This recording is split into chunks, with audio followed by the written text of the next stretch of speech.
Do you know this community called Mbaise? What might have transpired that could have caused people to brandish Mbaise people dangerous.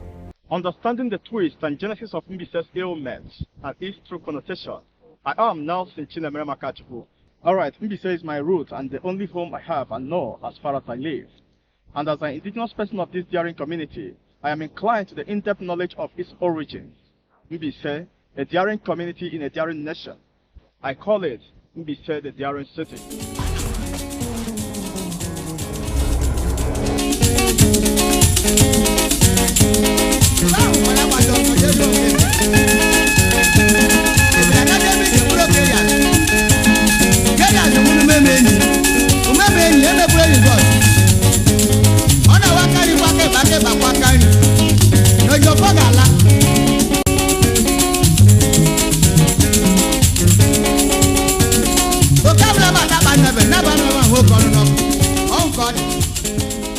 This stigma that was created and instilled by Herod M. Douglas of Britain and Kabaka of Oriental Brothers defines my claim in this broadcast. Mbaise, a name that is so loud and daring in the ears of the Nigerian people, and yet threatens the comfort of those who could not manipulate their ways against the incorruptible stance that backs the faith of this daring community. Do you know that the strength of Nigeria, the sovereign state, rose from the Mbaise's courage to resist and defeat the British colonial masters after conquering the eastern central and the southeastern states of Nigeria? This incident was the first to mark Mbaise a danger zone and also spotted them the victims of their own conscience.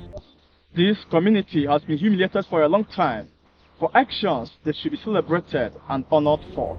Mbaise, the community that conquered defeat against the colonial masters and credited Imo State the land of hope before its emanation to Eastern Heartland. Mbaise, the heartland of Imo State, that caused Douglas to place the first stigma on this just and principled community after several failed attempts to conquer them like every other community in Nigeria that proved to no avail. The forces of the Niger Coast Protectorate fought with the remnants of the Benin Kingdom, captured Benin City, and drove Ovoranwe Mbaise, the Oba of Benin, into exile. Conquering Igbo land was not a walk in the park for the British, as the Igbo people had no central political organization. The British launched the Anglo-Aro War of 1901 and 1902 under the guise of freeing the Igbos from the Aro Confederacy, which was a political union formed by the Aro people. Villages were conquered through the burning of crops and houses, but the Igbos remained difficult to subdue. The active participation of this community in the British colonial and post-colonial era against all forms of slavery, tyranny and resistance, the oppression and repression of Africa, were defiled by the stigma that was created by those who could not dare to defeat them in all sense and sound reasoning. If there's anything I know about an Mbaise man, is that we're not easily deceived. And of course, to know that when someone cannot deceive you, they turn against you. Okay? Son? What we have is wisdom. No, Dad. I don't think it's wisdom. Something might have happened in the past, and we wish to know it. The second remark on Mbaise as the most dangerous city made higher waves across Nigeria when Stewart was killed in his attempt to spy on Mbaise warriors in their hideout around Mbaise territory during the Anglo-Aro War that broke out from 1901 to 1902. Nonetheless, Herod M. Douglas from that point prescribed this community a terrorist and the most dangerous city in the eastern part of Nigeria, and later came with its troops and killed many. Yet, this community did not surrender like every other community in Igbo clan. Now someone may ask, who is Herod M. Douglas? Herod Modi Douglas is a dictator who came to Nigeria under the British Overseas Service in 1897 as District Commissioner of Calabar and the first District Commissioner of Owerri, under which Mbaise was placed. Douglas' reputation for abuse and tyranny, including the British colonial imposition in Africa, led to the intense hostility of Europeans in Owerri and contributed to the killing of Stewards by Mbaise warriors.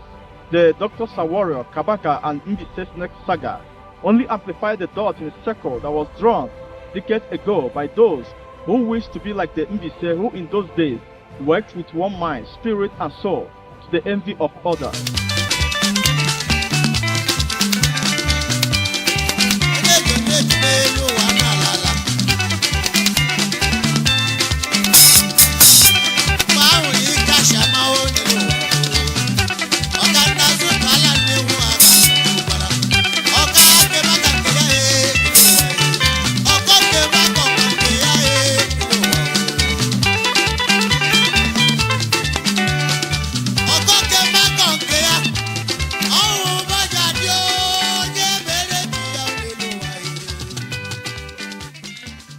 The significance of Mbaise is faith in oneness, hope in the eastern heartland.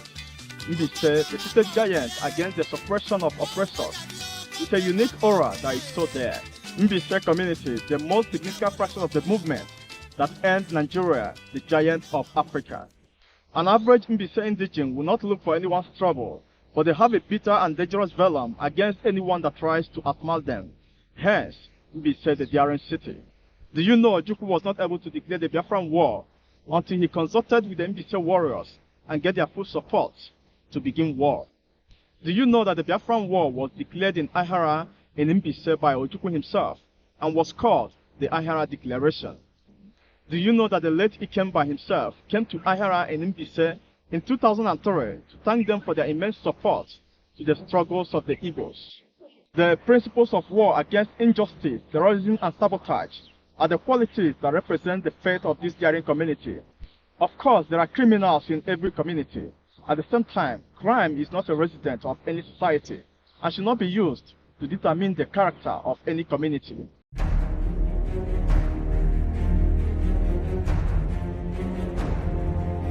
Brief from AIE standpoint, projecting Mbaise the daring city, I am Nelson Chinemere Makachukwu, a son and bona fide citizen of this daring community.